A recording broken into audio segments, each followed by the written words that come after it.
नमस्कार मित्रांनो. वादळ अजून संपलेलं नाही. मात्र सिंह जागा झालेला आहे. सिंह राशीच्या व्यक्तींबद्दल एक गोष्ट कायम बोलली जाते, ती म्हणजे ही माणसं सामान्य नसतात. यांना गर्दीत उभं राहणं किंवा गर्दीचा एक भाग होणं आवडत नाही.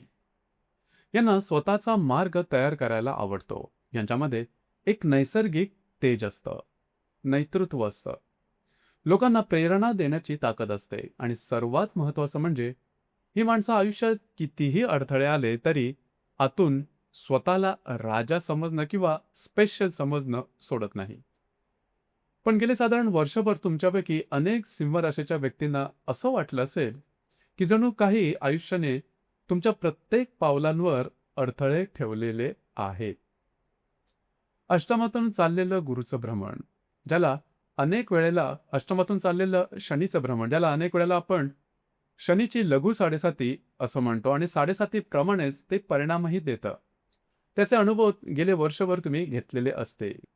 दैनंदिन कामामध्ये अडथळे, लहान वाटणाऱ्या गोष्टींमध्ये जास्त संघर्ष, लोकांच्या वागण्यात अचानक बदल, ज्यांच्यावर विश्वास ठेवला त्यांनीच साथ सोडली, आपले अंदाज चुकणं आणि सगळ्यात महत्त्वाची गोष्ट म्हणजे मी आता पूर्वीसारखा राहिलेलो नाही, असा स्वतःबद्दलचा समज. हा अनुभव निश्चितच तुम्हाला आतापर्यंत तर आलेला असेल. काही लोकांना तर असंही वाटलं असेल, की इतकी मेहनत करतो आहे, इतके प्रयत्न करतो आहे, पण गोष्टी पूर्णत्वाला का जात नाहीये? काम सुरू होतं आणि मध्येच थांबतं. लोकं आश्वासनं देतात, पण शेवटी मागे हटतात. आणि मग हळू स्वतःवरचाच आत्मविश्वास कमी व्हायला लागतो. पण जून 2026 हा महिना थोडासा वेगळा असणार आहे. कारण एक गोष्ट खरी आहे, की गुरु आता तुमच्या व्ययस्थानात जाणार आहे. सामान्यतः हा प्रवास गुरुचा अशुभ मानला जातो. याची कारणं सुद्धा तशीच आहेत. ती म्हणजे काही गोष्टींमध्ये उशीर, काही गोष्टींमध्ये प्रतीक्षा करायला लावतो, काही गोष्टींमध्ये अंतर्मुखता हे अनुभव येऊ शकतात.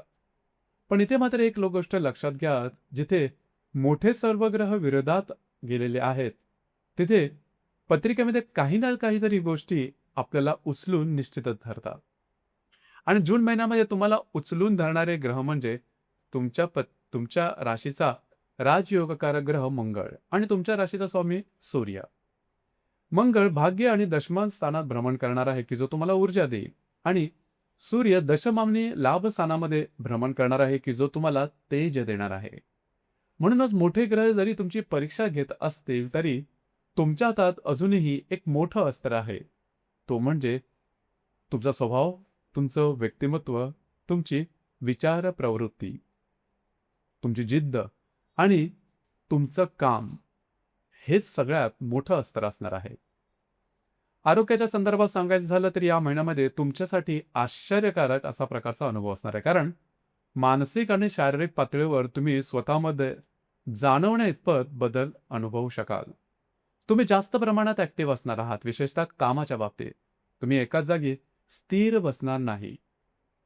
नवीन गोष्टी, नवीन कामं, नवीन लोक आणि स्वतःला सिद्ध करण्याची इच्छा हे प्रचंड वाढणार आहे.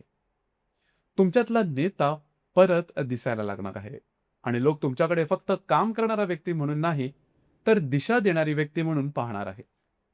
वरिष्ठांकडून तुमच्या कामाचं कौतुक होईल, तुमच्या कामाची दखल घेतली जाईल. तुम्हाला नवीन नवीन जबाबदाऱ्या दिल्या जातील आणि आश्चर्य म्हणजे तुम्ही त्या सहजपणे पूर्ण सुद्धा करून दाखवाल. सिंह राशीचा एक गुणधर्म असतो, ही माणसं दबावामध्ये अधिकच उत्कृष्ट प्रकारे चांगली कामं करतात आणि जून महिन्यामध्ये नेमकं हेच होणार आहे. ज्यांना जुने आरोग्याचे त्रास आहेत त्यांनी दुर्लक्ष मात्र करू नका. विशेषतः थकवा, झोप, रक्तदाब किंवा जुने त्रास यांकडे लक्ष देणं गरजेचं राहील. बाकी मानसिक आणि शारीरिक स्वास्थ्य उत्तम राहील. आर्थिक बाबतीत सांगायचं झालं तर हा महिना चांगला राहील. अडकलेली कामं पुढे सरकतील. काही पैसे सुद्धा येतील. आधी केलेल्या प्रयत्नांचं फळ मिळेल. पण एक महत्त्वाचा मुद्दा म्हणजे शेअर मार्केट. जर तुम्ही शेअर मार्केटमध्ये काम करत असाल तर या महिन्यामध्ये मोठे निर्णय घेऊ नका. तुमचे अंदाज काही ठिकाणी चुकू शकतात. अति आत्मविश्वास टाळा. हळूहळू जा. लहान सहान निर्णय घ्या. जोखीम नियंत्रित ठेवा. कारण हा काळ कमाईचा आहे, पण धावून कमावण्याचा निश्चितच नाही. घर आणि गृहसौख्याच्या बाबतीत हा महिना समाधान देणारा असणार आहे. घरातील वातावरण सुधारेल. घरातील व्यक्तींशी संबंध पुन्हा उबदार होतील. एकत्र बाहेर जाणं, घरासाठी काही करणं किंवा घरात काही बदल करणं असे योग दिसतात. वास्तूच्या संदर्भातली महत्त्वपूर्ण कामं तुमची पुढे जातील आणि पूर्ण सुद्धा होतील. पण घरातील मोठ्या व्यक्तींच्या आरोग्याकडे थोडं लक्ष द्या, त्यांना वेळ द्या. कारण काही वेळा त्यांना पैशापेक्षा तुमच्या उपस्थितीची गरज जास्त असते. रिलेशनशिपच्या बाबतीत हा काळ उत्तमच असणार आहे. जर तुम्ही रिलेशनशिपमध्ये असाल तर नात्यामध्ये स्थैर्य येईल. एकत्र वेळ तुम्ही घालवू शकाल. बाहेर फिरणं, गप्पा, भविष्यासंदर्भातली चर्चा आणि एकमेकांना समजून घेणं या गोष्टी वाढतील. गर्भवती महिलांसाठी सुद्धा हा काळ उत्कृष्ट असणार आहे. विद्यार्थी वर्गासाठी हा महिना उपयुक्त, उत्तम, शुभफलदायी आहे. विशेषतः स्वतःवर विश्वास वाढताना दिसेल. वैवाहिक जीवनाबद्दल सांगायचं झालं तर जीवनसाथीबरोबर नातेसंबंध उत्तम राहतील. त्यांच्या आरोग्याकडे लक्ष द्या. पण नात्यामध्ये मोठे प्रश्न दिसत नाही, काळजी करू नका. उलट एकमेकांना साथ देण्याचा काळ असेल. करिअरच्या बाबतीत हा महिना तुमच्यासाठी विशेष महत्वाचा आहे. गेल्या काही महिन्यांमध्ये का गेल्या काही महिन्यामध्ये केलेले प्रयत्न आता प्रत्यक्ष त्याचा फळ मिळू लागेल. नवीन संधी येतील, नवीन कामं मिळतील, तुमचं नाव पुढे येईल, लोक तुमचं काम लक्षात ठेवतील, तुमच्या निर्णयांचा प्रभाव पडेल आणि हो, नवीन करिअर ऑप्शन सुद्धा येऊ लागते. पण लगेच उडी मात्र मारू नका. शांतपणे थोडा सखोल विचार करा, कारण प्रत्येक संधी तुमच्यासाठी योग्यच असेल असं मात्र नाही. एक गोष्ट नक्की, तुमच्या कामाचा ओळख, तुमची उपस्थिती आणि तुमचं कार्यकर्तृत्व हे या महिन्यामध्ये नजरेत भरणार आहे. या महिन्यामध्ये फिरणं वाढेल, काम वाढेल, जबाबदाऱ्या वाढतील, पण तुम्ही त्या अगदी लीलया पेलाल. कारण सिंह राशीची खरी ताकद ही ग्रह कधीच नसतात, तर संकटातून स्वतःवर विश्वास ठेवण्याची जी तुमची क्षमता आहे ती अफलातून आहे.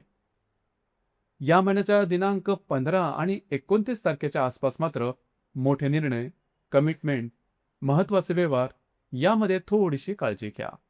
भावनेत किंवा अहंकारात निर्णय अजिबात घेऊ नका.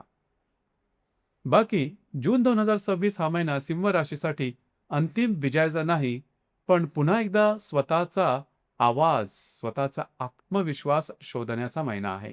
आणि कदाचित या महिन्याच्या शेवटी तुम्हाला स्वतःला आरशात बघून तुम्ही म्हणाल, मी हरलो नव्हतो, मी फक्त योग्य वेळेची, योग्य संधीची वाट पाहत होतो. धन्यवाद.